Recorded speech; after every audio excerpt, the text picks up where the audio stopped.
দেখেন এই সেনাপ্রধান সুযোগ খুঁজছেন, শুধু কোনো না কোনো ভাবে সেই করা, শুধু পারছেন না একমাত্র ইউনূসের ধাক্কার কারণে। আপনারা গেল 2-3 দিন ধরে নানান ধরনের তথ্য, অপতথ্য, গুজব অনেক কিছুই শুনছেন। এইসব শোনাশুনির ভেতরে আপনাদের অনেকের অনেক ধরনের মন্তব্য আসতে পারে যে আসলেই সেনাবাহিনী কি চাচ্ছে, সেনাবাহিনী কি আসলেই ক্ষমতা নিতে চাচ্ছে কিনা। দেখেন, প্রথম কথা হচ্ছে যে সেনাবাহিনী 5 তারিখে কোন পরিস্থিতিতে শেখ হাসিনাকে যেতে, আপনারা এর আগে শুনেছেন বুকে পাথর চাপা দিয়ে সেনাপ্রধান তার এটা করতে হয়েছে 5 তারিখের ঘটনাগুলো, এটা কিন্তু বাস্তব কথা। মানে সিম্পল একটা জিনিস শোনেন, ধরেন একজন পুলিশের কনস্টেবল নিয়োগ করতে গিয়ে, যে একটা পুলিশের কনস্টেবলের চাকরি নিতে গেলে আপনার কি পরিমাণে মানে করতে হয়, মানে সরকারি যেসব গোয়েন্দা সংস্থা এই যে ভেরিফিকেশনের কাজটা যে চলে, আপনার পরিবারের ভেতরে মানে বাবা মা ভাই বোন না, এর বাইরে 14 গোষ্ঠীর ভেতরে জামাত বিএনপির কোনো লোকজন আছে কিনা সেটা যাচাই বাছাই করে তারপরে আপনাকে চাকরিতে নেওয়া হতো। এটা সত্য কি মিথ্যা আপনি নিজেকে জিজ্ঞেস করেন। যদি তাই হয়, শেখ হাসিনার চোখের সামনে সেনাপ্রধান ওয়াকার, মানে শেখ হাসিনার পছন্দগুলো ওয়াকারের মতো একজনকে এখানে বসাবে, আপনার মনে হয় সেনাপ্রধান যে কোনো সময় চাইলেই সরকার পতন ঘটাইতে পারে? আমাদের সাবকন্টিনেন্টের প্রেক্ষাপটে যদি চিন্তা করা যায়, তাকে যাচাই বাছাই না করে শেখ হাসিনা ভুল করেছে সেনাপ্রধানকে বসিয়ে, এটা মনে করার কোনো কারণ নাই। মানে গোয়েন্দা সংস্থা না, খালি শেখ হাসিনা যদি ভুল করেও ভারত তো ভুল করবে না। শেখ হাসিনার এই ধরনের পদগুলো, এই পদায়ন কারা করতো? ভারত থেকে করতো। এমপি মন্ত্রী কে কোথায় বসবে গুরুত্বপূর্ণ জায়গায়, পুলিশের বিভিন্ন শাখায়, সব ভারতের দেয়া। তো ভারত তার ব্যাপারে জানে না, না জেনেই তাকে এখানে বসিয়েছে। ওয়াকার মনে প্রাণে একজন আওয়ামী প্রেমী, যেটা সে আগে বলেছে, বুকে পাথর চাপা দিয়ে তারপরে তিনি 5 তারিখের এগুলো করেছেন, ওইটাই হচ্ছে বাস্তবতা। তো এই ব্যক্তির যদি আপনি কোনো চিন্তা ভাবনা ধারণা সব বাদ দিয়ে আপনি নিজে থেকে মানে একদম সায়েন্সের মতো যদি তাকে করতে চান, ল্যাবরেটরিতে যদি টেস্ট করতে চান, তো ল্যাবরেটরি টেস্টে আপনাকে প্রথম করতে হবে, এই যে হাসিনা 9 মাস ধরে অনেক বক্তব্য দেখেছেন, কিন্তু এর মানে মুখ কিন্তু যথেষ্ট মানে কি বলবো, যে ও কথা না বললে পারবো, কথাই কিন্তু এই যে এই পতন টতন যা কিছু হলো সব কিন্তু এর কথাই। এর মুখ থেকে গেল 9 মাসে আপনি আজ পর্যন্ত শুনেছেন ওয়াকার সম্পর্কে কোনো খারাপ কথা, ওয়াকারের বিরুদ্ধে কোনো অভিযোগ? গত 3 বছর ধরে ইউনূসকে নিয়ে শেখ হাসিনার এত কথা কেন, এত শত্রুতা কেন? কারণ হাসিনা জানতো যে ইউনূস কিছু একটা ভেতরে ভেতরে করছেন, বা পশ্চিমাদের যেই চিন্তা ভাবনা সেটা তিনি জানতেন, এটা জেনেই কিন্তু তিনি এগুলো করেছেন। অর্থাৎ হাসিনার মুখ থেকে বের হয়ে যায়। আমি অনেক আগে একটা ভিডিওতে বলেছিলাম যে হাসিনার সামনে কি করবে, কি ঘটছে ভেতরে, এটা হাসিনার মুখ দিয়ে বের হয়ে যায়। হাসিনা এটা চুপ করে মুখে রাখতে পারে না। তো এতদিন ধরে ওয়াকারের বিরুদ্ধে হাসিনার কোনো অভিযোগ নাই, এর কারণ কি? আমি এর আগে আরেক ভিডিওতে বলেছিলাম যে শেখ হাসিনার সাথে ওয়াকারের ওয়াইফের ফোন দিয়ে সার্বক্ষণিক যোগাযোগ হয়, ওয়াকারের স্ত্রীর সাথে তার প্রতিদিন কয়েকবার কথা হয়, তারপরে ওয়াকারের সাথেও কথা হয়। তো এগুলোর যদি নাকি আপনি ওই যেটা বললাম ল্যাবরেটরিতে যদি নাকি আপনি টেস্ট করতে যান, আপনি দেখেন আওয়ামী লীগ যা যা চায় ওয়াকার তা ঠিকঠাক মতো করছে কিনা। 5 তারিখে শেখ হাসিনাকে ওয়াকারের প্রথম কাজ কি ছিল? তারে অ্যারেস্ট করা। সে তো খুনি, তারা অ্যারেস্ট করেছে? করে নাই।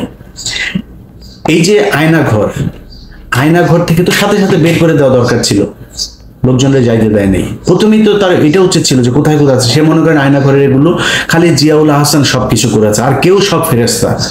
এখন জিয়াউল হাসানকে বানানো হয়েছে হচ্ছে বলির পাঠা। জিয়াউল হাসান মানে যত কিছুই তার বিরুদ্ধে অভিযোগ আছে, আমি জানি না সেগুলোর কতটা সত্য মিথ্যা আমি জানি না, কিন্তু এই লোক ছিল হচ্ছে স্ট্রেট ফরওয়ার্ড লোক। এ যারা যা বলতো, যারা মেরে ফেলবো তার মেরে ফেলবো, এই টাইপের লোক সে একজন। এখন এদের সাথে তেল দিয়ে চলতে পারেনি, সব দোষ তার ঘাড়ে দিয়ে, সবাই ভালো মানুষ। এখন আপনি যে সেনাপ্রধান হিসেবে ক্ষমতা নিলেন, আপনি জানেন না কিচ্ছু, এই যে গুমটুম হয়েছে আয়নাঘর, কোনো কিছু জানেন না। তাহলে 5 তারিখের সন্ধ্যার ভেতরে সবাইকে ওইখান থেকে বের করে, আপনার ক্যান্টনমেন্টের ভেতরেই তো ছিল এগুলো, আপনি করেননি। এখন পর্যন্ত কি ক্যান্টনমেন্টের ওই আয়নাঘরে আপনার নিয়ে গিয়েছেন? গেলেন কোথায়? গেলেন হচ্ছে র্যাবের একটাতে, তাও সেইটার মানে রেনোভেশন করে তারপরে নানান ধরনের পরিবর্তন এনে তারপরে মানুষকে নিয়ে দেখালেন 6 মাস পরে। 650 মানুষকে আওয়ামী লীগের ক্যান্টনমেন্টে জায়গা দিল কে? তারা এখন কোথায়? কয়দিন পর পর দেখা যাচ্ছে এই ইন্ডিয়া চলে গিয়েছে, ও ওইখানে চলে গিয়েছে। কে পাঠাচ্ছে? সবশেষ হামিদ গিয়েছে। আপনার মনে হয় পুলিশের একজন এসপি কে সেটার জন্য দায়ী করা হচ্ছে? এমনকি এসবির যে প্রধান, তার দায় আছে, অবশ্যই তার দায় আছে। সে এসবির প্রধান, নো ডাউট যে সে কখনোই আওয়ামীপন্থী লোক না, সে আওয়ামী লীগের দ্বারা নির্যাতিত লোক, কোনো সমস্যা নেই, কিন্তু তিনি এই দায় এড়াইতে পারবেন না। বাট যদি সবকিছুর উপরেই করা হয়, এখানে 100% আর্মি জড়িত, আর্মিকে বাইপাস করে, আর যদি আরেকজন করতে চায় সেটাও ডক্টর ইউনূস, কিন্তু আর্মিকে বাইপাস করে না, তাদের সমর্থন নিয়ে তারপরে করতে হবে। সো এই ঘটনার সাথে আর্মি জড়িত। এখন পর্যন্ত ধারাবাহিকভাবে মমতাজকে ধানমন্ডি থেকে গ্রেপ্তার করা হয়। আচ্ছা আপনি বলেন এই দেশটা টিকবে কেমনে? আমারে বলেন। ধানমন্ডির মতো জায়গায় মমতাজ এতদিন ধরে পালায়া ছিল, তো এই দেশের পুলিশ করে কি? ডিজিএফআই করে কি? এনএসআই করে কি? গোয়েন্দা সংস্থা কি করে? আপনি এই দেশ কেমনে টিকাবেন? এই যদি হয় গোয়েন্দাদের অবস্থা, তাহলে আপনি এই মানে ভবিষ্যতে যে আরো বড় ধরনের কোনো ঘটনা ঘটবে না, সেটা আপনি সামলাবেন কেমনে? পারবেন না সামলাইতে। এর পরে বাংলাদেশে যত ধরনের 2 দিন পর পর এই যে আপনার, আমি টেলিভিশন পত্রিকার নাম ধরে বলছি না, ডিজিএফআই থেকে নোট দেওয়া হয়, এটা মাঝখানে বন্ধ ছিল, এই গত কয়েক মাস ধরে আবার শুরু হয়েছে। নোট দেওয়া হয়, এইভাবে নিউজ ছাপতে হবে, ছাপছেন। তাদের মূল টার্গেট হচ্ছে যেন তেন ভাবে বুঝাইয়া দেওয়া যে ইউনূসের এই সরকার হচ্ছে প্রচন্ড খারাপ একটা সরকার, এবং এদেরকে দিয়া এই দেশে চলবে না। দিন যত যাচ্ছে তত বুঝাইতে চাচ্ছে যে আরেকটা কিছু দরকার। আরেকটা কি? সেটা হচ্ছে সেনাবাহিনী। আজ থেকে প্রায় 3 মাস আগে কনক সারোয়ার, উনি ওনার ভিডিও একটা ভিডিও বানিয়েছিল, ওনারে ধুয়ে দিয়েছেন অনেকে, আমাকে অনেকে ফোন করেছে, ভাই কনক ভাই তো ওই সেনাবাহিনীকে উস্কাচ্ছে। ভাই আপনাদের কাছে মনে হইতে পারে যে আমরা বোধহয় কোনো পক্ষকে বোধহয় মানে এই দেশকে মনে হয় রাজনীতি শূন্য করতে চাই, রাজনীতিবিদদের হাতে মনে হয় দেশ যাক, সেটা আমরা চাই না। আমরা চাই হচ্ছে গিয়ে এই দেশের এই তৃতীয় পক্ষ শক্তি এসে তারপর এই দেশ নিয়ে নেক। এত কিছু মনে করার কিছু নাই ভাই। আপনি যদি মনে করেন যে আমরা বিক্রি হয়ে যাইতে পারি, এখনো কারোর অত টাকা হয় নাই যত টাকা আওয়ামী লীগের ছিল, বিক্রি হওয়ার সুযোগ ছিল। তো কুরবানির আগে যেহেতু হই নাই, কুরবানির পরে বিক্রি হওয়ার কোনো কিছু নাই, ওই দাম আগের দাম আর এখন পাওয়া যাবে না। তো এটা মনে করেন না, যদি কিছু বলে থাকি না, যেটা বলি সেটা আপনাদের ভালোর জন্য বলি। আপনারা শুধু একটা জিনিস মাথায় রেখেন, এই সেনাপ্রধান সুযোগ খুঁজছেন, শুধু কোনো না কোনো ভাবে সেই করা, শুধু পারছেন না একমাত্র ইউনূসের ধাক্কার কারণে। ইউনূসের সাথে ওনারা সামলায় উঠতে পারছে না। বাট আপনাদেরকে এই বুদ্ধি কে দেয় আমি জানি না। আমি ভাই খুব ছোট মানুষ, খুব অল্প বুঝি। আমার বুঝে যেটা মনে হয়, অনেককে অনেকভাবে বোঝানো হয়েছে যে চুপ্পুকে সরাইলে নাকি দেশ নাকি কিভাবে নাকি কি হয়ে যাবে। আরে ভাই আপনি হাসিনারে সরিয়ে দিয়েছেন প্রধানমন্ত্রী, তো আপনি মানেন না মানেন, সে তো ওই দেশে প্রধানমন্ত্রী হয়েই ছিল।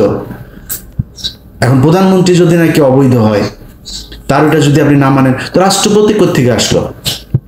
ওই সংসদ থেকেই হয় নাই রাষ্ট্রপতিটা? ওই সংসদ আপনি মানেন না।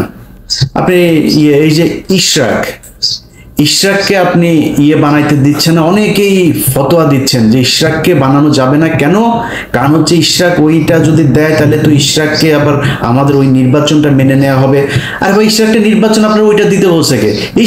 ইশরাককে তো মানুষ নামই দিয়েছে জনতার মেয়র, ওই এমনিতে যায় বসবে, ওরা আপনার ওই নির্বাচনের হিসাবে দেওয়ার দরকার। অনেক জায়গায় বসাচ্ছেন না লোকজন, আপনি রিটায়ার্ড পুলিশের লোককে আইনে পুলিশের আইজিপি বানাচ্ছেন, কমিশনার বানাচ্ছেন।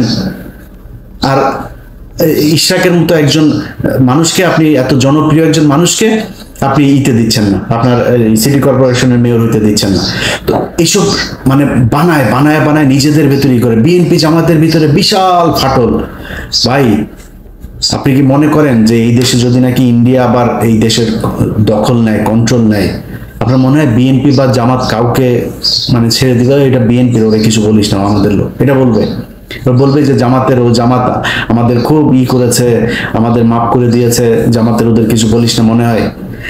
আপনাদের ভিতরে সুকৌশলে এবং সোশ্যাল মিডিয়াতে, আমি গতকালকে আমার ফেসবুকে একটা পোস্ট করেছে, এই যে নিজুম মজুমদার, যে হারপিক মজুমদার আছে, এই হারপিক মিলে ওদের তো ধরেন সারাদিন কোনো কাজ নেই, এখন ওদের খালি অপেক্ষায় থাকে যে, এটা আমরাও ছিলাম এক সময়, যে কখন হাসিনার পতন হবে, ওদের কাজ হচ্ছে ওইটা। বাট আমাদের সাথে যে জনসমর্থনটা ছিল, ওদের সাথে সেই সমর্থনটা নাই। পার্থক্য শুধু এই জায়গাটাতে। ওরা করছে কি, বিএনপির নামে আইডি খুলছে, অমুক উপজেলা যুবদল, অমুক জেলা ছাত্রদল, এভাবে খোলা বিএনপির, আবার শিবিরের নামেও খুলছে একইভাবে। বিএনপিকে দিয়ে বলাচ্ছে শিবিরকে, জামাতকে, আবার জামাতকে দিয়ে খালেদা জিয়াকে নিয়েও খুব বিশ্রী ভাষায় কথাবার্তা বলাচ্ছে। বিএনপির লোকজন খেপছে। এই যে দুই পক্ষের মধ্যে মুখোমুখি দাঁড় করিয়ে দেওয়া হয়েছে, দাঁড় করিয়ে দিয়ে বোঝানো হচ্ছে যে তোমাদের জন্য বিএনপির চাইতে আওয়ামী লীগ বেটার একটা প্রতিপক্ষ। আবার বিএনপিকে বোঝানো হচ্ছে যে তোমাদের জন্য জামাতের চাইতে আওয়ামী লীগ অনেক ভালো, বেটার প্রতিপক্ষ, কারণ জামাত আসলে জামাতের অনেক বেশি জনপ্রিয়তা লাভ করবে, তাদের কাছ থেকে তোমরা কখনো ভোটে জিততে পারবে না। এই যে জিনিসগুলো বুঝায়া যা যা করা হচ্ছে, সব গোয়েন্দা সংস্থার খেলা, এবং এই গোয়েন্দা সংস্থা কন্ট্রোল হচ্ছে কোত্থেকে? ভারত থেকে। তো যে বিষয়টা নিয়ে ভিডিওটা আজকে করতে এসেছি ভাই, সিম্পল, শুধু নিজে নিজে হিসাব মিলান। পার্বত্য চট্টগ্রাম নাই হয়ে গিয়েছে, পার্বত্য চট্টগ্রামে বাংলাদেশের কোনো দখল নাই। আমার লাস্ট হাসিনুর ভাই আমার ইয়েতে আসছিলেন, উনি যা বললেন আমি অবাক হয়ে গেলাম, আমি নিজেও জানতাম না। সন্ধ্যার পরে আপনি নিরাপত্তা চৌকি উঠায় নিতে হয় সেনাবাহিনীর। সমস্যা তো হয়ই সন্ধ্যার পরে, কাজ অপকর্ম যা হয়, চোরা কারবারি থেকে শুরু করে যত ধরনের জঙ্গিদের ইয়ে হয়, এগুলি তো ওই ইয়ের পার্বত্য চট্টগ্রামের যে জঙ্গি, যেগুলো ভারতীয় জঙ্গি আছে, এগুলো সব রাতেই করবে, রাতে উঠায় নিতে হয়। তাদের ওইখানে আপনি যাদের যেসব করতে হইতো, মানে অবদান রাখতো, যারা কিনা খুব এই বাহিনীতে খুব সুনামের সাথে কাজ করতো, তাদেরকে কিছু অ্যাওয়ার্ড দেওয়া হতো, সেগুলো বন্ধ করে দিয়েছেন। আর্মিকে দিয়ে ভাত খাওয়াচ্ছেন, আপনার ক্যাম্প প্রত্যাহার করে নিচ্ছেন। আপনি ওইখানে যান, আপনার ওইখানে কাজ, আপনি এখানে বসে বসে এই দলের ওই দলের গুতাগুতি, আপনার এগুলি করা লাগে কেন? এগুলি করবেন, করে তারপরে নিজের বিশাল আকারে নায়ক বানাবেন। আমি একদম ঠিক জেনারেল আজিজের প্রতিচ্ছবি আপনার ভিতরে দেখছি। জেনারেল আজিজ যেভাবে পৌঁছেছে, আপনি ঠিক একইভাবে পৌঁছবেন। আপনি ডিজিএফআই এর দিয়ে লেখায়া বিভিন্ন গণমাধ্যমে আপনি লেখাচ্ছেন, এটা কইরা আপনি নিজের করতে পারবেন না। আমরা এখনো বেঁচে আছি ভাই, আমাদেরকে কিনতে পারবেন না। ডিজিএফআই ওই টাকা পয়সা দিয়া, ওই যে কি বলে, ওর নাম কি, ডাক্তার জাহিদ টাহিদ, আরো কিছু ইউটিউবাররা আপনারা কিনছেন, মাসে মাসে পে করেন, অন পেমেন্টে এদেরকে দিয়ে আপনারা নিজেদের পারপাস সার্ভ করেন। এটা দিয়ে, এগুলি দিয়ে আমাদের কাউন্টার দেওয়া যাবে না ভাই। বাংলাদেশের পুরো টেলিভিশন পত্রিকা মিলে আমাদের কাউন্টার দিতে পারেন। আপনি এই ডাক্তার জাহিদ মাহিদ, এগুলি 2 টাকার আপনাদের এই পোশাক কুকুর, এগুলি দিয়ে আপনারা আমাদের কাছে আসছেন করতে, এটা দিয়ে হবে? অতএব আমি আর্মিকে বলবো ভাই, আপনাদের সোজা হইতে হবে, শেখ হাসিনার কথা ভুলে যাইতে হবে, আওয়ামী লীগের কথা ভুলে যাইতে হবে, ভারতের কথা ভুলে যাইতে হবে। তাদেরকে এই দেশে আবার ফের পুনর্বাসিত করবেন, এই চিন্তা, এই স্বপ্ন আপনার মন থেকে সরায় ফেলতে হবে। বিডিআর এর বিচার করতে হবে, পুনঃ তদন্ত করতে হবে, যারা আছে তাদেরকে ছাড়তে হবে, এবং এদের যথাযথ এই ক্ষতিপূরণ দিতে হবে। এই যে পরিবারগুলোকে ধ্বংস করা হয়েছে, এগুলোর ক্ষতিপূরণ দিতে হবে। সেনাবাহিনীর যারা যারা এর সাথে জড়িত ছিল, তাদের সবাইকে গ্রেপ্তার করতে হবে। ওই ঘরবন্দি, নজরবন্দি, ক্যান্টনমেন্টের ভেতরে আপনাদের আলাদা সেলের মধ্যে রাখা, এইসব ধনফন বুঝায় পাবলিকের লাভ নাই। এদেরকে গ্রেপ্তার করতে হবে এবং সাধারণ আইনে গ্রেপ্তার দেখাইতে হবে, বিচারের মুখোমুখি করাইতে হবে। আপনারা এখান থেকে বের হইতে পারবেন। আমি অন্তত বেঁচে থাকা অবস্থায় আপনি বিডিআর এর এটারে নিয়ে মানুষকে যা তা বুঝায় তারপরে আপনি বেঁচে যাবেন, ভারতকে বাঁচাবেন, আওয়ামী লীগকে বাঁচাবেন, আর্মির এইসব কালপিটদের বাঁচাবেন, এটা সম্ভব না। কোন বিএনপির লোক কোন জায়গায় চাঁদা নিয়েছে, কোন জামাতের লোক কোন জায়গায় চাঁদা নিয়ে, আমার যায়ও না আসেও না, যা মনে চায় করেন। শুধু টাকা বিদেশে পাঠান না, আর ওই এদের সাথে হাত মেলানো যাবে না। এদের সাথে যে হাত মেলাবেন তারে আমি যখন যেভাবে আগেও বলেছি এখনো, যখন যেভাবে তাকে ন্যাংটা করার সুযোগ পাবো আমি কিন্তু ন্যাংটা করে দেবো। তো ওই জায়গাটা ঠিক রাখেন। আর আপনাদের কাছে সবচেয়ে বড় অনুরোধ যেটা, সেটা হচ্ছে যে আপনারা তো ক্ষমতা চান, তাই না? ক্ষমতা চাইতে হইলে আপনারা যেটা মনে করছেন যে আমরা মনে হয় তৃতীয় কোনো পক্ষকে সুযোগ সুবিধা, না ভাই, আপনার মাথায় রাখতে হবে তারেক রহমান এখনো পর্যন্ত দেশে ফেরে নাই। নিশ্চয়ই দেশে ফেরার মতো পরিস্থিতি হয় নাই, তাই ফেরে। খুব সিম্পল হিসাব, কেন হয় নাই, যে কারণে হয় নাই সেটা আপনারা নিজেরা চিন্তা করেন। কারা কারা এখনো পর্যন্ত সেই সরকারের এই কি বলে এই আওয়ামী লীগ সরকারের লেসপেন্সার যারা যারা এখনো পর্যন্ত আছে তাদেরকে সরানোর ব্যবস্থা করেন। প্রথম আলো, ডেইলি স্টার সহ এই যে সন্তোষ শর্মা টর্মা এই যারা যেগুলো আছে এগুলোর ব্যাপারে চোখ কান খোলা রাখেন। ভাই এখনো পর্যন্ত নিজেদের মধ্যে এই দ্বন্দ্ব করার সময় এখনো আসে নাই। এখানে যদি ভারতকে যদি আবার আপনি সুযোগ দেন, ভারত হাসিনা আসতে পারবে না হয়তো, কিন্তু ভারত ওই আওয়ামী লীগের মতোই আরেকটা শক্তিকে এখানে দাঁড় করাবে।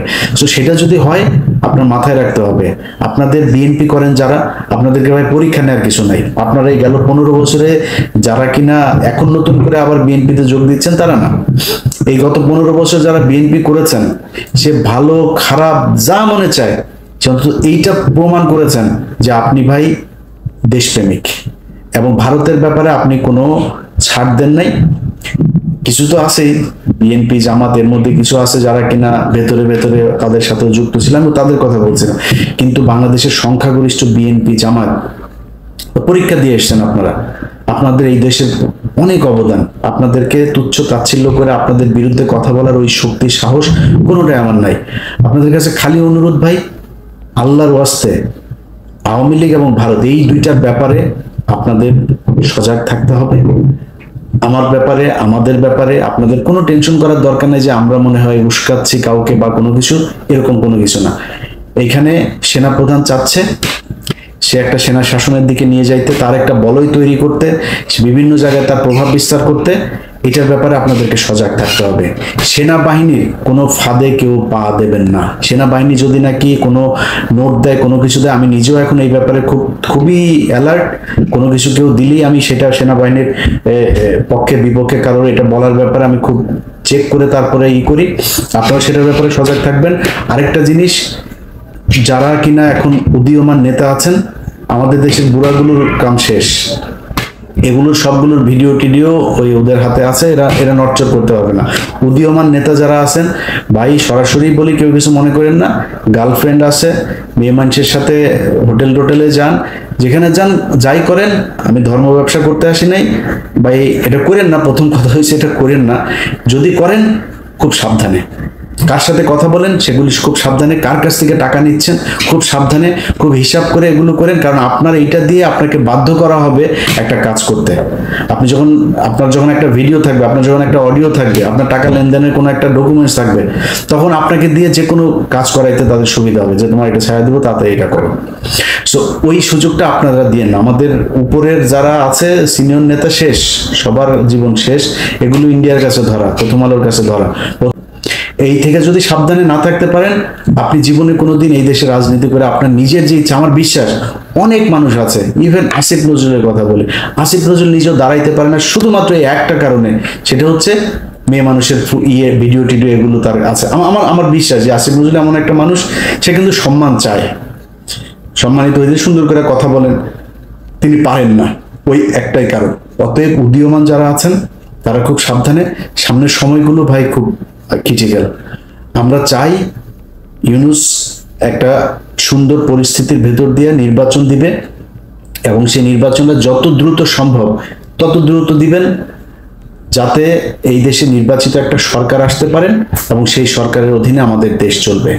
তার আগ পর্যন্ত সবাইকে খুবই হিসাব করে চলতে হবে। বিএনপি জামাত, আপনাদের ভেতরে যে দ্বন্দ্ব ভাই, অনেক নতুন নতুন বিএনপির সাপোর্টার হয়েছে যারা কিনা এখন নিজেকে বিরাট বিএনপি দাবি করার জন্য সারাদিন জামাতের বিরুদ্ধে বলে।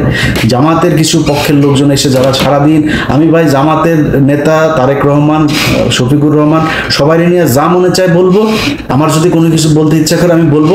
এটা মনে রাখেন, আমি আওয়ামী বিরোধী ভাই, আমি ইন্ডিয়া বিরোধী, এইটা মাথায় রাখেন। যদি আপনাদের বিরুদ্ধে কিছু বলি শুধু ওই জায়গায় আমাকে আঘাত করলে, প্রথম আলো, ডেইলি স্টার, সন্তোষ, ইন্ডিয়া এগুলোর ব্যাপারে যদি আঘাত করেন আমি আপনার বিরুদ্ধে বলবো, এর বাইরে আমি বলবো না। কিন্তু নতুন নতুন গজিয়ে ওঠা কিছু বিএনপি জামায়াতের সাপোর্টার হয়েছে, তাদের দেখানো রাস্তায় নিজেদের মধ্যে গুতাগুতি বন্ধ করেন, গুতাগুতি করেন। এই দেশে বিএনপি ক্ষমতায় আসবে, জামাত বিরোধী দল হবে, এনসিপি বিরোধী দল হবে, এনসিপি ক্ষমতায় আসবে, জামাত বিএনপি বিরোধী দল হবে, কোনো সমস্যা নেই, দেশ চালান আপনারা এইভাবে। আপনারা মন্ত্রী হন, এমপি হন, যা মনে চায় হন, আমাদের কোনো যায় আসবে না। কিন্তু নিজেদের ভেতরে ঠিক রাখেন, আওয়ামী লীগ ইন্ডিয়ার ব্যাপারে একদম সুস্পষ্ট একটা অবস্থান রাখেন।